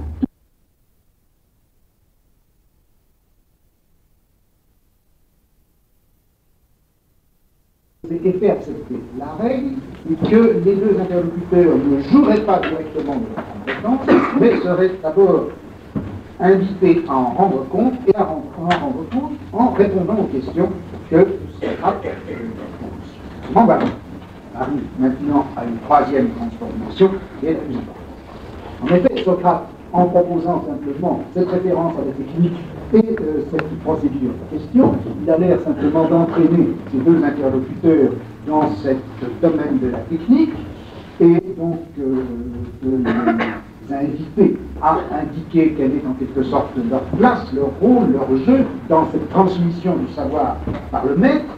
Et au moment où il a l'air de leur demander simplement ce titre dans l'enchaînement de la maîtrise du savoir, eh bien, il est en train, au fond, de manigancer toute autre chose, et sous prétexte de les interroger sur les maîtres qui peuvent authentifier leurs compétences et leur avis, il va leur imposer un tout autre jeu qui n'est ni celui, bien entendu, politique, ni même celui de la technique, qui va être le jeu de la parésia et de l'éthique, qui va être le jeu de la parésia orienté vers le problème de l'exorcisme. Comment fait-il cette transformation? Je peux répondre à trois questions. Premièrement, comment ce jeu socratique est-il présenté dans le dialogue, c'est-à-dire comment est-il découvert et accepté par les partenaires? Deuxièmement, comment ce jeu est-il décrit, défini, en quoi consiste-t-il? Et troisièmement, qu'est-ce qui autorise Socrate à jouer ce rôle de la parésia éthique? Première question, comment ce jeu est-il décelé et accepté? Vous savez que dans un certain nombre de dialogues de Platon, que c'est une règle presque générale dans ces dialogues socratiques, que la méthode de Socrate soit à un moment donné du dialogue présentée, esquissée, définie dans certains de ses caractères, de sorte que le jeu n'est jamais en quelque sorte invisible aux lecteurs, ni même inconnu aux participants et à ceux qui sont amenés à jouer ce jeu. On leur dit toujours un peu quelque chose de ce jeu, mais vous savez aussi que très fréquemment, premièrement, cette caractérisation du jeu socratique est donnée par Socrate lui-même et pas par ceux qui vont être en quelque sorte les partenaires et victimes du jeu socratique. Et vous savez d'autre part que lorsque les interlocuteurs s'aperçoivent du jeu dans lequel ils sont entraînés, ils font, sinon toujours, du moins souvent, acte de résistance. C'est en tout cas ce qui se passe, vous le savez bien, soit avec des personnages comme Protagoras, comme Gorgias, comme Calliclès, comme Thrasymachus. Or ici, on a quelque chose qui est fort intéressant, que d'abord, les interlocuteurs sont parfaitement au courant, ou du moins l'un d'entre eux, est parfaitement au courant de ce qu'est Socrate, de ce que fait Socrate, de ce qui va se passer. Et deuxièmement, non seulement l'un est au courant, mais il l'accepte. Et l'autre, la caisse, qui n'était pas au courant, l'accepte tout de même et s'engage volontairement, à la fois volontiers et volontairement, dans ce jeu parésiastique qui va se dérouler. Cette acceptation du jeu parésiastique, par ceux qui vont en être les partenaires, les cibles, jusqu'à un certain point les victimes heureuses et contentantes, cette acceptation, elle est très nettement marquée au moment où Socrate intervient. Socrate, en effet, vient de dire au faire accepter qu'il posera des questions et les autres auront à répondre, mais on croit toujours qu'on est dans l'ordre de la compétence, on croit que Socrate va dire quels sont vos maîtres, ou en tout cas comment vous êtes-vous formés au courage et quelles sont les œuvres de courage qui peuvent authentifier, plutôt quelles sont les œuvres d'aptitude militaire qui peuvent authentifier votre intervention, la vie. Eh bien voilà qu'au moment où Socrate vient de proposer cela, Lysimaque a accepté que le jeu qu'il a commandité se déroule ainsi. Lysias intervient et dit « Mais vous savez, ne croyez pas du tout que les choses vont se passer comme ça. Je connais, dit Lysias, je connais Socrate et je sais parfaitement ce qu'il va faire. Je suis au courant de ce qui se passe quand on appartient au groupe intime et pour ainsi dire aussi à la famille des interlocuteurs habituels de Socrate. Je sais ce qui va se passer, mais Lysias ajoute aussitôt qu'il accepte le jeu, il en a l'habitude, il dit, je cite, « Je me plais dans la famille de Socrate. » Et en l'occurrence, aujourd'hui, dit-il, je ne m'oppose pas à ce que Socrate s'entretienne avec nous de la manière qui lui plaira. Et à cet engagement de Lysias qui se fonde sur ce qu'il connaît de Socrate et sur la bienveillance qu'il a pour Socrate, l'amitié qu'il a pour lui, sa familiarité avec lui, à cette acceptation préalable qui vient de Lysias, laquelle, lui, va ajouter sa propre acceptation, non sans faire valoir, bien sûr, qu'il ne connaît pas bien Socrate, qui n'est pas du tout familier avec son mode de discourir, mais finalement, pour un certain nombre de raisons qu'on verra tout à l'heure, il accepte tout ce que Socrate voudra bien poser en fait question, il accepte tous les changements possibles que Socrate imposera au dialogue, et si, à la différence de Lysias, il ne sait pas au juste comment ça va aller, il accepte résolument l'expérience avec Socrate. Ma bonne volonté, dit-il, je cite, ma bonne volonté lui est acquise. Oui, je consens à cela. Tutto, gare, moi, sum correcto. Je t'invite, Socrate, dit-il un peu plus loin, à m'enseigner. Et il termine son intervention, cette intervention préalable de la discussion, en disant « Parle donc librement, sans tenir compte de mon âge. Les ulpoti soltino. Parle, dis ce que tu veux. » On a là, vous voyez, le pacte parésiastique par excellence. L'un parlera franchement, librement, disant tout ce qu'il a à dire dans la forme qu'il veut. Quant aux autres, eh bien aux autres, ils ne font pas comme ça se passe si souvent dans la scène politique, où devant quelqu'un qui parle franchement, on se fâche, on se formalise, on se met en colère, éventuellement même on punit celui qui a fait usage, et un usage que l'on considère comme abusif de la parésia. Pas du tout. Ici, c'est un bon jeu parésia entièrement positif, où au courage de Socrate va répondre le courage de ceux accepte la parésia de Socrate. Le pape est entier, le pape est plein, et en effet, je dirais qu'il n'est jamais démenti. On est dans la forme de la parésia heureuse. Deuxième question maintenant, et on sait que tout le monde a accepté, en tout cas les deux principaux interlocuteurs ont accepté ce qui va se passer, qu'est-ce qui va se passer?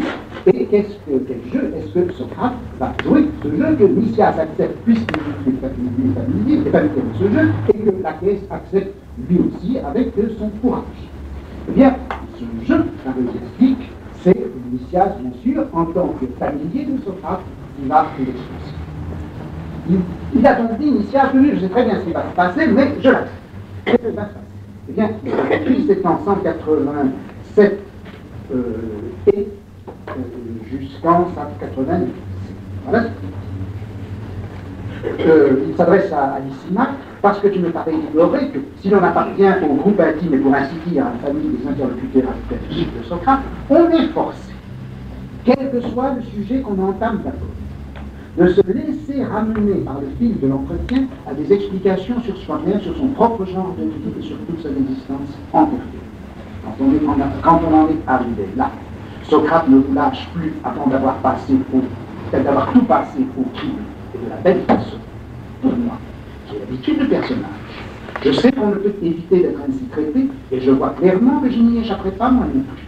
Car je me plais Lysimaque dans sa compagnie, et je ne trouve pas mauvais d'être remis en mémoire du bien et du mal que j'ai fait, que je fais encore. J'estime qu'à subir cette épreuve, on devient plus prudent pour l'avenir si l'on est disposé, selon le précepte de Solon, à apprendre durant toute sa vie et à ne pas croire que la vieillesse toute seule nous apporte la sagesse. Subir l'examen de Socrate, pas sa vitesse. Subir l'examen de Socrate n'est pour moi ni une nouveauté, ni un désagrément. Je savais depuis longtemps qu'avec Socrate, ce ne seraient pas seulement les jeunes gens qui seraient mis en cause, mais que nous y passerions aussi. Je le répète donc, en ce qui me concerne, je ne m'oppose pas à ce que Socrate s'entretienne avec nous de la manière qui lui plaît. Donc vous avez le pacte parésiastique sur lequel Nicias revient un certain nombre de fois, et en même temps la description de ce qui va se passer. Qu'est-ce qui va se passer? Eh bien, je crois que le mot important, celui qui en tout cas marque, définit le signe sur lequel se place toute la parésia socratique et sa définition, c'est ceci: quel que soit le sujet qu'on aborde, vous vous souvenez, c'est ce que dit Nicias, quel que soit le sujet qu'on aborde avec Socrate, il est nécessaire, à indiquer, on ne peut pas éviter que les choses se passent de la manière suivante. Socrate ne lâchera pas prise avant que son interlocuteur n'ait été amené péri à l'extase. Il est mené comme par la main, on le promène, jusqu'à ce qu'il puisse rendre compte de lui-même. Didonai péri, au tout l'homme. Donner raison de soi. Alors, l'expression est évidemment très importante et intéressante. Au fond, vous voyez, on est encore tout près, en apparence, si on ne fait pas attention, on serait tout près de ce qui était demandé tout à l'heure. Lorsque, étant passé de la scène politique sur la scène technique, Socrate avait dit, oui, c'est très bien de dire qu'on est compétent, c'est très bien d'être consulté comme compétent, mais encore faut-il pouvoir rendre compte de sa compétence, c'est-à-dire pouvoir dire de qui on a été nommé et quelles œuvres on a effectivement accompli. Il semble donc qu'on soit tout près de là, il s'agit encore de rendre compte de soi. Mais vous voyez que, en fait, c'est de toute autre chose qu'il s'agit, et le développement qui suit le montre bien. En effet, il ne s'agit pas de dire en rendant compte de soi-même, de dire qui est son maître, il s'agit, et de dire quelles œuvres on fait. Il ne s'agit pas dans cette parésia socratique d'interroger quelqu'un en quelque sorte sur ses antériorités dans la chaîne de tradition qui permet la transmission du savoir, ni de l'interroger en quelque sorte en aval sur les œuvres qu'il a faites grâce à ses compétences. On lui demande de rendre compte de lui-même, c'est-à-dire de montrer quelle est la relation qu'il y a entre lui-même et le logos, et la raison. Qu'en est-il de toi, logos? Peux-tu donner raison? Peux-tu donner le logos de toi-même? Il ne s'agit pas de compétences, il ne s'agit pas de technique, il ne s'agit pas de maître d'œuvre, il est question de quoi? Eh bien, il est question, et là le texte dit un peu plus loin, de la manière dont on vit. Ordina tropon nul. Rendre compte de soi-même. Alors là, comparer, si vous voulez, d'une part avec ce qui se passait auparavant, et comparer aussi avec la Lysiade. Dans la Lysiade, vous aviez le problème de faire attention à soi. Qui est soi-même? Soi-même, disait Socrate dans l'Alcibiade, etc. Ici, il faut rendre compte de soi-même. Qui est soi-même? Qu'est-ce que c'est tout soi-même? Quel champ est-ce qu'il ouvre? Quel domaine doit être couvert par ce rendre compte de soi-même? Non pas l'art, mais la manière de quelle manière tu vis de quelle manière tu vis maintenant, et de quelle manière aussi tu as vécu ta vie passée. C'est ce domaine de l'existence, c'est ce domaine de la manière de l'existence, du propos de la vie, c'est cela qui va constituer le champ où va s'exercer le discours, la parésia de Socrate. C'est donc la chaîne de rationalité comme l'enseignement technique, ce n'est pas non plus le mode d'être ontologique de l'âme, c'est le style de vie, la manière de vie, la forme humaine que l'on donne. Deuxièmement, on voit dire aussi que dans ce rendre compte de soi-même, il ne s'agit pas, comme lorsqu'il était question de technique tout à l'heure, d'authentifier une compétence qui donne une autorité, mais il s'agit de soumettre sa vie à ce qu'il appelle une pierre de touche, une épreuve qui permet de distinguer ce qu'on a fait de bien et ce qu'on a fait de mal dans l'existence.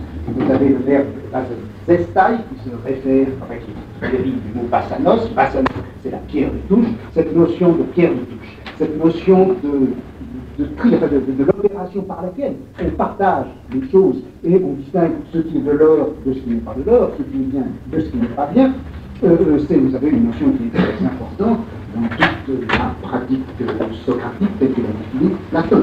Dans le Gorgias en 487, et vous voyez justement qu'au moment, à un certain moment important dans le long dialogue entre Socrate et Calliclès, Socrate propose une sorte de pacte aussi parésiastique à Thrasymachus. Simplement, ce qu'il propose à Thrasymachus et que Thrasymachus va accepter, Calliclès va accepter, dans ce pacte parésiastique, Socrate pose un peu les choses en faisant croire que c'est lui, Calliclès, qui va être la pierre de touche pour Socrate.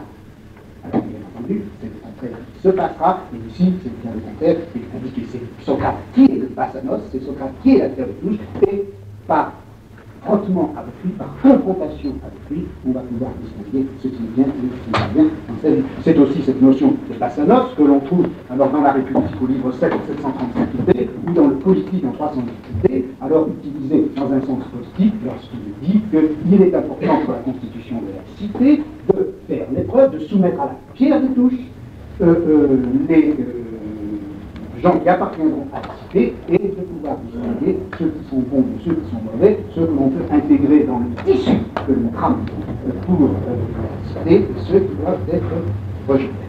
Bon. Donc vous voyez que nous avons là, et c'est ça l'élément important, celui que je voulais retenir surtout aujourd'hui, nous avons là l'émergence de la vie, du mode de vie, comme étant l'objet de la parésia socratique et du discours socratique, la vie par rapport à laquelle il faut exercer une opération qui sera une opération d'épreuve, de mise en épreuve, de tri. Il faut soumettre la vie à une pierre de touche pour partager exactement ce qu'on fait, ce qui est bien et ce qui n'est pas bien dans ce qu'on fait, dans ce qu'on est et dans la manière de vivre.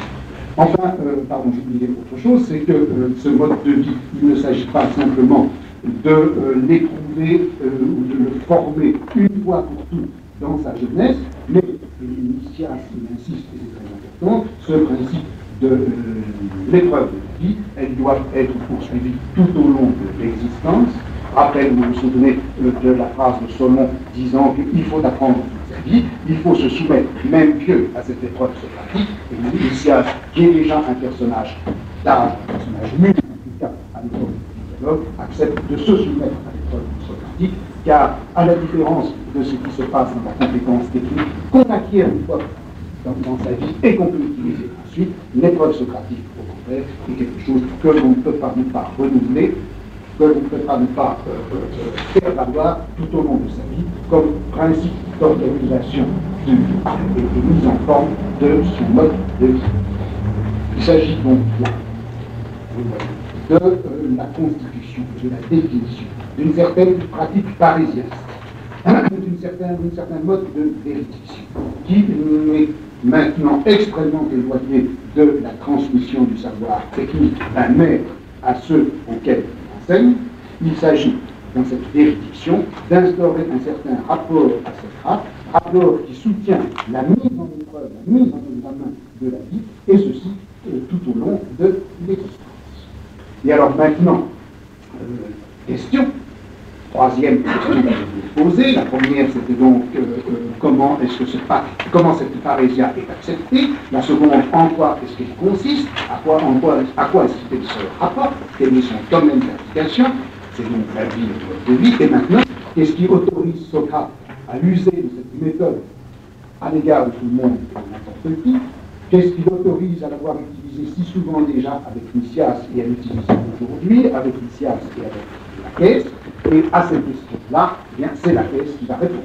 C'est Nicias qui a décrit en quoi consiste la parésia de Socrate, et c'est la caisse qui, pourtant, ne connaît pas Socrate, ou ne le connaît pas comme dialecticien, comme homme de discours. C'est la caisse qui va donner la raison pour laquelle il faut laisser à Socrate la possibilité d'user ainsi de son discours. En matière de discours, mon cas est simple, ou plutôt il est doux.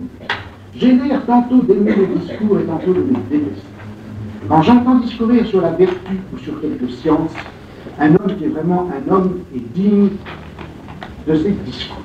J'en éprouve une joie profonde par la contemplation de la confiance et de l'harmonie dont le spectacle est offert. Un tel homme est à mes yeux le musicien idéal qui ne se contente pas de mettre la plus belle harmonie dans sa vie ou dans quelque instrument frivole, mais qui, dans la réalité de sa vie, met d'accord ses paroles, ses actes, selon le mode dorien et non ionien, encore bien moins phrygien et lydien, mais selon le seul qui soit vraiment grec. Cette voix-là m'enchante et me donne pour tout le monde l'air d'un ami du discours, quand je recueille avec passion les mots qu'elle fait entendre. Mais le discoureur qui fait tout le contraire m'ennuie, et d'autant plus qu'il semble parler mieux, ce qui me donne l'apparence d'un ennemi du discours. Pour Socrate, je ne connais pas encore ses discours, mais je crois connaître ses actes. Et sur ce point, je suis digne du langage le plus beau et de la plus entière liberté de parole, passesse, paresse. Si donc, il possède cette qualité, ma bonne volonté lui est acquise, je serai heureux d'être examiné par lui, je serai heureux d'examiner par lui, et je ne me demande pas mieux que d'apprendre selon le précepte de Solon, auquel je veux ajouter un seul mot. Oui, je consens à apprendre dans ma vieillesse, à la condition que le maître soit un honnête homme. Toujours la citation de Solon que Nicias a faite. C'est une concession que je réclame, l'honnêteté du maître, afin que l'on ne m'accuse pas d'avoir l'entendement rebelle s'il m'arrive d'écouter sans plaisir. Que d'ailleurs le maître soit jeune, encore peu connu, ou bien qu'il ait quelque autre désavantage de ce genre, cela m'est tout à fait égal.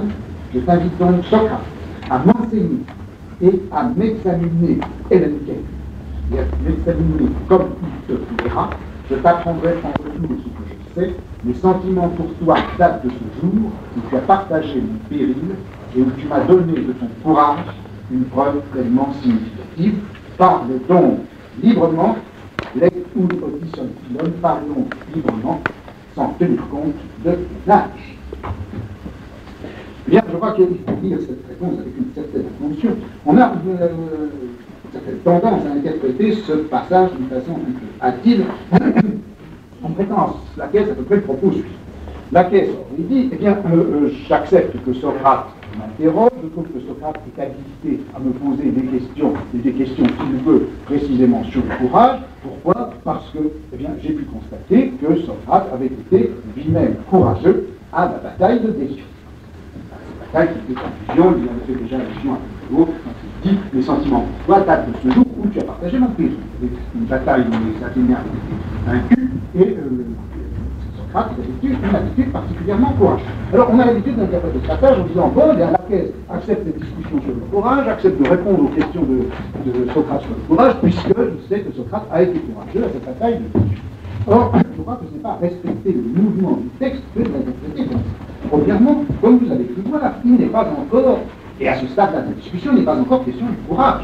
On est toujours dans la question première, c'était Lysimaque et Ménésias ont des enfants, ils se demandent si ces enfants, il faut leur apprendre les exercices des armes et les confier à Stésinaros, qui pourrait bien nous aider là-dedans. On est toujours dans cette question qui est la question du soin à donner aux enfants. On en est à la question de la nature du courage, et qui ne sera introduite que plus tard. Et deuxièmement, si on regarde le texte, on s'aperçoit que non seulement il n'est pas encore question du courage en général, mais la caisse ne se réfère même pas exactement au courage de Socrate.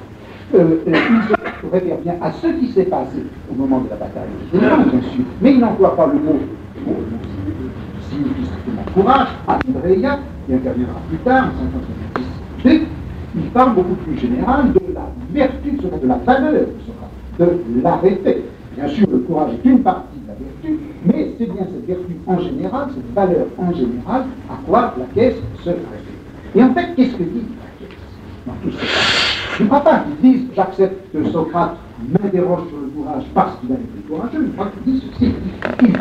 Et c'est tout le début du texte, vous savez, quand on s'interroge, est-ce que, il répond à une question, est-ce que je suis quelqu'un qui aime les discours ou qui ne les aime pas? Et il dit, bah, écoutez, je vais vous dire, à la fois je les aime et je ne les aime pas, je ne m'y connais pas bien en fait des discours, et au fond je ne suis pas capable, je ne cherche pas pour partager les discours en bon et mauvais, pour distinguer ceux que je vais recevoir et ceux que je vais refuser. Je ne m'adresse pas tellement à ce que disent les discours, je m'adresse surtout à la manière dont un discours, dont il y a harmonie, non entre le discours lui-même, ce que dit celui qui parle, et ce qu'est celui qui parle. C'est simplement lorsque la vie, le bios de celui qui parle est en accord, lorsqu'il y a une symphonie entre les discours de quelqu'un et ce qu'il est, c'est à ce moment-là que j'accepte le discours. Lorsque ce rapport, manière de dire et manière de dire, lorsque ce rapport est harmonieux, à ce moment-là que j'accepte le discours et que je suis logos, ami du discours. Eh bien, c'est précisément ce qui se passe à propos de Socrate. Il ne dit pas Socrate pourra parler de courage parce qu'il est courageux, mais d'une façon beaucoup plus générale. Il va accepter tout ce que dira Socrate. Tout ce que Socrate dira librement, il l'acceptera. Il acceptera même d'être testé, examiné, lui qui est un dieu général sur le tour, par cet homme relativement jeune encore, Socrate, il acceptera tout ça. Pourquoi? Parce qu'il y a précisément cette symphonie, cette harmonie entre ce que dit Socrate, sa manière de dire les choses et sa manière de vivre. Et c'est ainsi qu'il définit la parésia socratique. La parésia socratique comme liberté de dire ce qu'il veut. Cette liberté, cette parésia, elle est marquée, elle est authentifiée par quoi? Eh bien, par le son de la vie de Socrate lui-même. La trajectoire n'est donc pas du courage de Socrate dans la bataille de Dédion à sa qualification, sa compétence à parler du courage militaire. La trajectoire est de l'harmonie entre vie et discours de Socrate à la pratique d'un discours vrai, d'un discours libre, d'un discours franc. Le franc-parler s'articule sur le style de vie. Ce n'est pas le courage à la bataille qui authentifie la possibilité de parler du courage. Bien, je crois qu'on a là un passage qui est assez important et assez significatif pour deux choses. C'est deux choses justement auxquelles je m'intéresse cette année. D'une part, vous voyez le lien qu'il y a entre l'épiménia, le souci, et puis une certaine modalité du discours socratique. Le discours socratique est bien ce qui est capable de reprendre en charge le souci que les hommes ont d'eux-mêmes, dans la mesure où la parésia socratique est précisément un discours qui s'articule et s'ordonne au principe occupez-vous de vous-même, là où les hommes se soucient d'eux-mêmes, de leurs enfants. C'est Socrate et Socrate qui est au fond le vrai compétent. Ni la forme politique, ni la forme technique ne sont capables de répondre à ce besoin et à ce souci fondamental, au souci des hommes. Seul le soin, l'application, le zèle, l'épiménéia socratique est capable de répondre. Et le second point que vous voyez, c'est que cette parésia socratique, de quoi va-t-elle parler? Elle ne va pas parler de compétences, elle ne va pas parler de la technique, elle va parler d'autre chose, elle va parler du mode d'existence, elle va parler du mode de vie, et le mode de vie apparaît comme le corrélatif essentiel fondamentale de la pratique du dire vrai. Dire vrai, dans l'ordre du souci des hommes, c'est mettre en question leur mode de vie, c'est essayer de définir, de mettre à l'épreuve ce mode de vie et de définir ce qui peut être validé et reconnu comme bon de ce mode de vie et ce qui doit être au contraire rejeté, condamné et exclu. Et c'est dans ceci que vous voyez s'organiser cette chaîne fondamentale qui est celle du souci, qui est celle de la parésia, du franc-parler, qui est celle de la et qui est celle du partage éthique entre le bien et le mal dans l'ordre de Miesias, dans l'ordre de l'Église. On a là, je crois, l'esquisse, un dessin tout de même assez ferme déjà de ce qu'est cette parésia socratique, qui n'est plus du tout la parésia politique dont je vous avais parlé la dernière fois, qui était bien une parésia politique, avec son objet privilégié, son objet essentiel, la vie et le mode de vie. Bon. Encore un mot sur la fin du texte, le troisième passage dans lequel je voulais m'arrêter un instant. Là, je serai plus bref. Alors, interrogeant laquelle Nicias, qui ont accepté ce jeu parésiastique, les interrogeant donc sur leur mode de vie, donc les interrogeant pour savoir s'ils sont capables de rendre compte d'Idonai Logan, de la manière de vivre, sera bien sûr, ça pose la question, qu'est-ce que c'est que le courage? Vous êtes effectivement courageux, pouvez-vous rendre compte, donner le logos de votre comportement, de votre manière de vivre? Et c'est à cela que Nicias d'abord Laquès s'emploie, Laquès d'abord Nicias ensuite s'emploie, tous les deux échouent. Laquès, qui est courageux, n'est pas capable de rendre compte, de donner le logos de son propre comportement. Cette définition du courage échoue parce qu'elle est trop étroite d'abord qu'on l'arme ensuite. Nicias est mis lui aussi à l'épreuve, on lui demande de rendre compte de son courage, et lui non plus ne peut pas, parce qu'il essaie de rendre compte en termes simplement de savoir, d'attitude, de compétence, d'épistémé.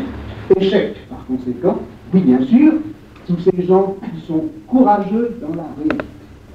Tous ces gens qui ont eu le courage d'accepter le jeu de la vérité que Socrate leur a proposé, n'ont pas été capables de dire la vérité du courage. Et en ce sens, il y a bien un échec et le dialogue est interrompu là sur un constat. Nous n'avons pas découvert la vraie nature du courage. Et en effet, nous avons des interrogations. Mais au moment même où ils constatent qu'ils n'ont pas pu résoudre la question qui était posée, à savoir qu'est-ce que c'est que le courage dans sa vérité, quelle est la vérité du courage, il n'en reste pas moins que le dialogue ne se forme pas à cet échec et à ce constat d'échec. Quelque chose s'est passé dans le dialogue qui apparaît, je crois, à la fin même du dialogue et qui empêche de voir dans tous les obstacles rencontrés au cours de la discussion et dans l'effort pour définir ce courage, de voir une impasse définitive. Je crois que ce qui s'est passé réellement, et ce à quoi conduit le dialogue, est à chercher, non pas dans la conclusion, mais dans les trois conclusions que l'on trouve dans le dialogue, et dans la superposition de ces trois conclusions. La première conclusion, c'est la conclusion ironique, par laquelle les deux interlocuteurs partenaires de Socrate, Nicias, Laquès, ces hommes d'État éminents et courageux, eh bien, la première conclusion, elle consiste en ceci, c'est que ces deux partenaires vont en quelque sorte s'éliminer et s'esquiver d'eux-mêmes.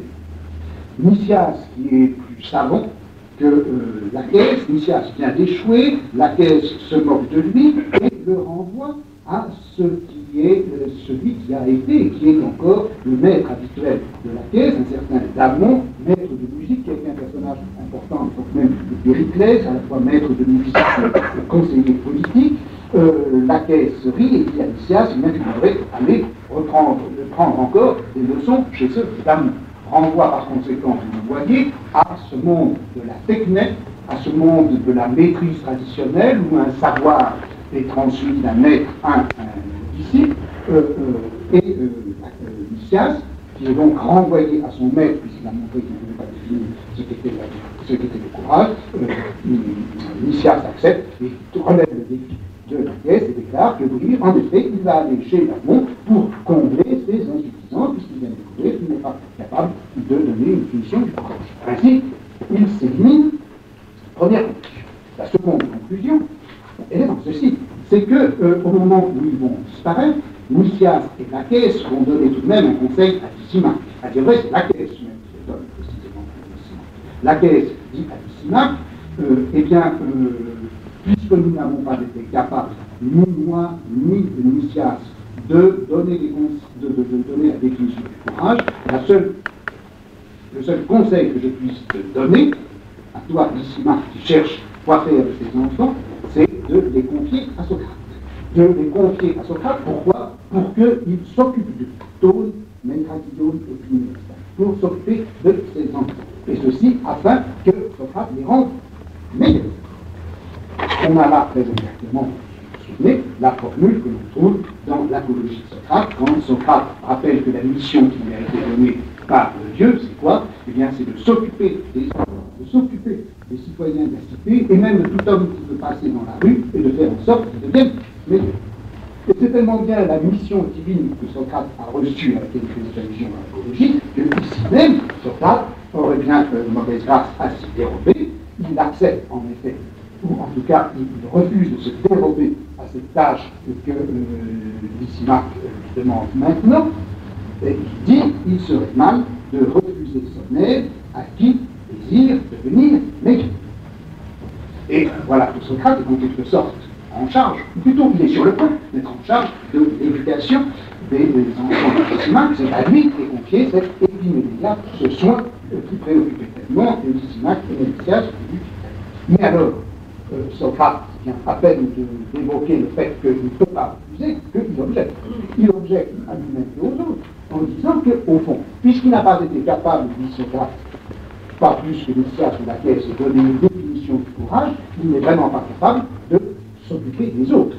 Et que, puisque ça a été un échec général, que personne n'a pu aboutir à une définition, eh bien, dit-il, il faut que nous cherchions maintenant un maître.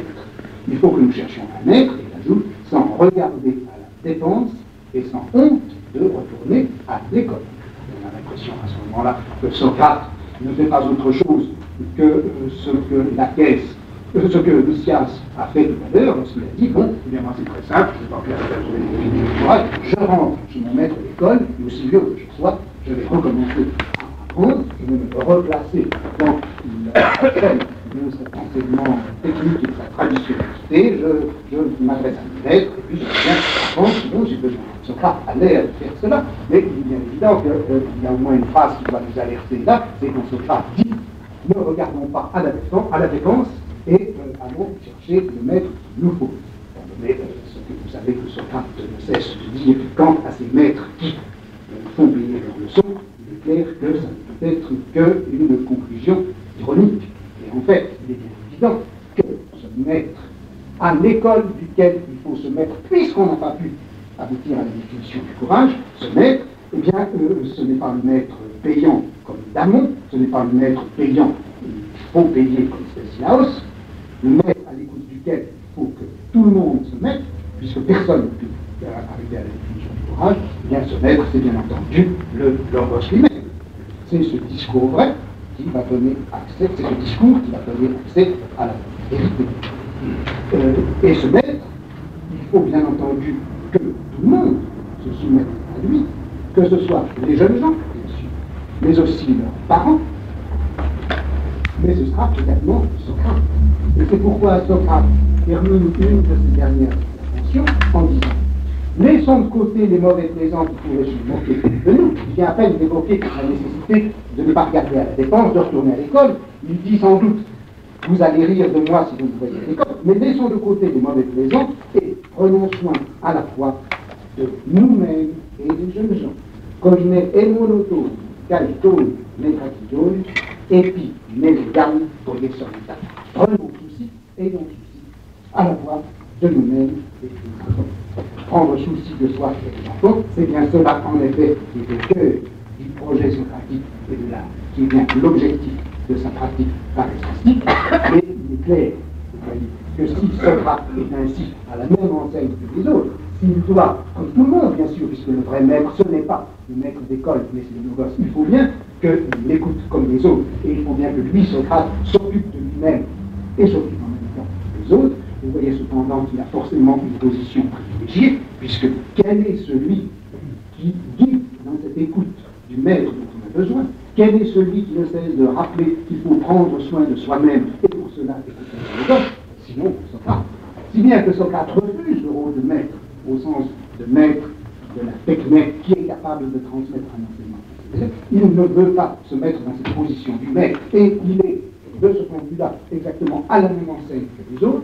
Il devra s'occuper de lui-même, et il devra s'occuper de lui-même en écoutant le langage de maîtrise du logos lui-même, mais pourtant, dans cette sorte d'égalité, qui n'est pas simplement une égalité apparente, une égalité réelle, mais cette égalité qui fait que tout le monde, dans la communauté socratique, devra s'occuper de soi-même, et s'il en est capable de s'occuper des autres, dans cette communauté Socrate qui met une position qui n'est pas la position de l'autre, il est celui qui guide les autres vers ce soin de eux-mêmes et éventuellement vers la possibilité de prendre soin des autres.